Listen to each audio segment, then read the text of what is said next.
Yo, what's up mga kaibigan? Nalina tayo magkwentuhan. Sa NBA nga ay madalas na may mga bigating stars na tinatamaan ng injury na alam naman natin na magkakaroon ng matinding impact para sa kanilang team. Kaya naman pag-usapan natin ng ilan sa mga anticipated comeback sa NBA next season.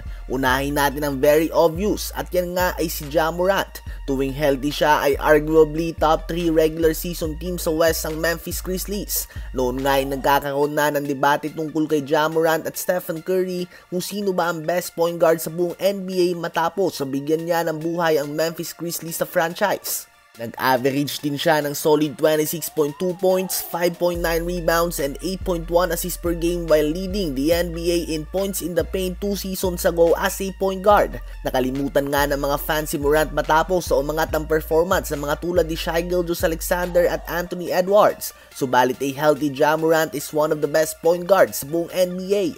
Sunod naman ay si LaMelo Ball.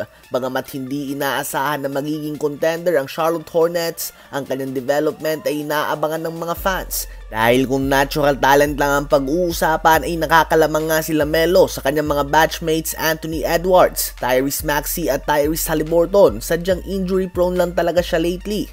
Last season nga from November 6, 2023 hanggang January 21, 2024 bago siya tamaan ng injury, si LaMelo ay nag-average ng 30.5 points, 6.1 rebounds, and 7.9 assists per game on 48% shooting sa field, 41% sa 3-point line at 89% naman sa free throws.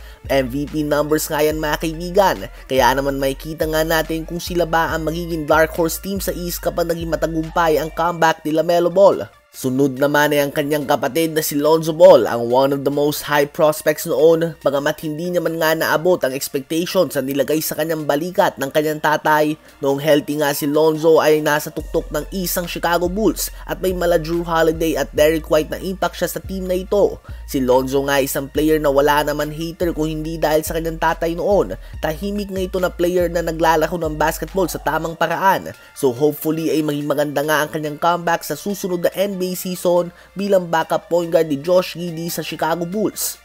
Isa pa ay si Ben Simmons. May mga naniniwala pa din nga kay Ben Simmons mga kaibigan dahil kahit ang worst version niya nga ay mala Draymond Green pa din na numbers ang kaya niyang ibigay. Kung magiging healthy siya ay hindi siya mawawalan ng team sa NBA. Madaming ang hater si Simmons subalit we can't deny the talent na meron siya.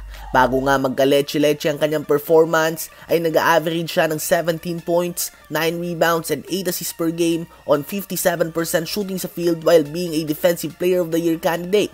So apat nga ito sa mga players na inaabangan ng mga fans ang magiging comeback sa susunod na NBA season. Kayo ba mga kaibigan, kanino bang NBA comeback ang pinaka-inaabangan nyo sa 2024-2025 NBA season?